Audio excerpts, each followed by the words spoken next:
फलेको साकेर नटिप्न आएको पनि धेरै भयो। लामो लामो भइसकेछ।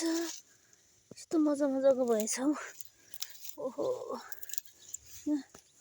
मैले पानीमा बगिरहेकोमा हालिदिएको थिएँ है।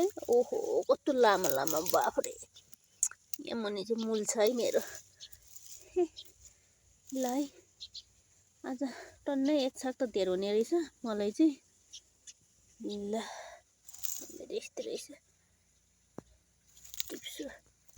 कस्तो धेरै रहेछ कि लामा लामा छिपी पनि सक्नु आँटिसकेको रहेछ हौ। अस्ति नै टिप्नु पर्ने हो, यो ढिलो भएर सबै छिपिन लागिसकेछ। छिपिन लागेछ मेरो अर्गानिक साग केही मलहरू नलगाएको। यहाँ यति बाटो यति टिप्दै मलाई एक छाक खाने चाहिँ पुगिसक्यो। त्यो पनि अब टन्नै छ कि। अलिक दिनलाई चाहिँ पुग्ने रहेछ मलाई। टन्नै भयो है आज मलाई। एक छाक्रा पनि धेर भयो मेरो हिले साग। By by.